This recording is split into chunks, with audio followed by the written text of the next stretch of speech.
Hi, everyone. Welcome again to another podcast from Teacher Joseph. Over the last number of weeks, we've been talking about the importance of journaling because many of us, we want to learn a language, but the days just pass and we do nothing. Is the problem with planning? Is the problem with time? Is the problem just not having the correct resources? When you start to write about this, you can uncover different patterns and you can learn a lot more about yourself. And then you can challenge these ideas. Today, I want to show you an app I have on my tablet, a really great app. And we're going to use this just as a kind of a demonstration. It's an app on my tablet, and I have a stylus, so I can write on the screen. And I'm going to show you exactly how that works. You don't need to be like me. I'm British, so I have major hang-ups around secrecy and protection and ensuring nobody finds what I ever write. That's just part of British living. We don't trust anyone. But if you're from a more open society, maybe you would be okay writing with a pen and a notebook. Something like this, maybe, even just to write down a few thoughts. Or a proper book, like a Moleskine. I think I have one or two of them here. But today, anyway, we're going to go through the app Noteshelf. Now, I'm using an older version of the app, but let's see what it looks like. Right, so you can see my desktop there. You can see the blue Noteshelf icon in the middle. So I've got this on landscape. So if you want the whole, book effect, you can use portrait. Right, and it opens up like this. And I've got these in different categories, so it's automatically defaulted to languages. But let's just have a look at that for a second. So within languages, I have a number of notebooks. But at the top there, I'm just clicking on all notes, so you can see all my notes that I have on the system. I have ebooks. These are all different journals and things I've set up. There's also my ebook folder. All the ebooks are there. Lots of books on spirituality, because that's a hobby of mine. So I just clicked into ebooks just to kind of demonstrate to you what's there. So here's my piano music, for example. If I hold all my ebooks in there, it will open up. There we are. And you'll see that there's my sheet music for my piano. So I can easily make that bigger or smaller. I can read it on screen, turn it to make it portrait, so it sits on my piano stand like a book. It's very good. And I can also write on those ebooks, by the way, with my stylus. I'll show you that in a minute. Yeah, so that's my piano music inside the category of ebooks. Here's my languages again. So we were in my Dutch folder a minute ago.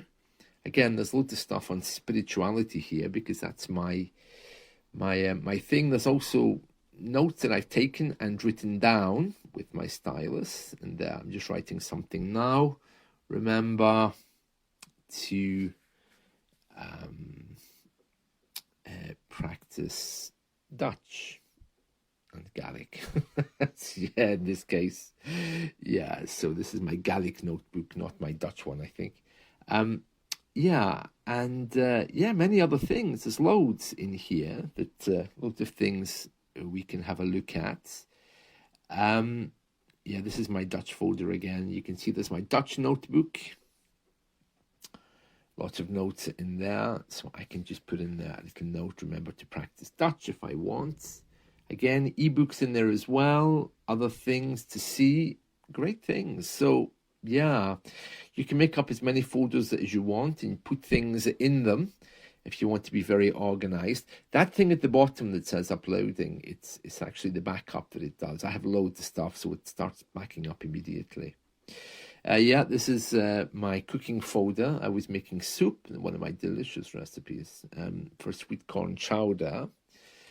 The backup takes ages. You can back up to Google. You can back up to Dropbox. The only problem is it doesn't sync across devices, at least not across platforms. Across devices maybe, but not from Windows to Android. But the newer version of Noteshelf does. So here's more things I've set up. These are my uni notebooks for the different modules I'm doing. So you just click into them and they open up like notebooks, like we saw a second ago. You can make a new one if you want. You can call it anything you want. Let me just demonstrate. We are. We'll just call this students. Yeah. And I'll create that notebook. There we are. And you can write on there. You can type on the computer, or you can use a tablet. Yeah, just saying my favorites. Students are people who do their homework. Oh, I forgot to dot my I and put my T there. It's strange. I rarely handwrite these days.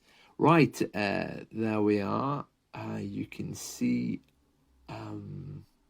yeah, more personal notes. There's a book that should be in my university folder, not in my personal notes. Language and revitalization. So I need to move that over to my university folder. It would be nice if I could just drag it, but I can't. So there's a way you have to do this. But you can see my organization there. Personal blog 2025, personal blog 2026. Poems from my Dutch trip. That was another one. At the time of great growth there. Journaling every morning, sitting on my little balcony. Yeah, so I'm moving this here over to the folder called University. That's gone. There it is.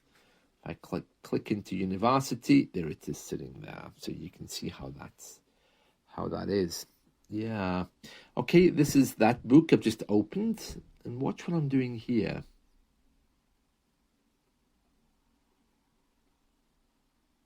Yeah, I can make notes. I can highlight in different colors. Great for university. So yeah, excellent for you as well. But really, I'm trying to get you to set up personal notes so you can write on this thing. You can also password it if you don't want your family members to find it, if you're feeling particularly British that day. And yeah. So as you can see, it is incredibly useful, really.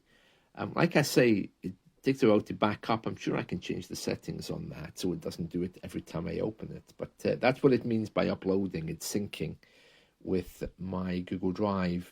You can also sync with Dropbox, get the most up-to-date version. If you are worried about syncing over to Windows from Android, you'll need the most up-to-date. It's not so expensive. I think it's about €10, maybe less for the older one that I have here.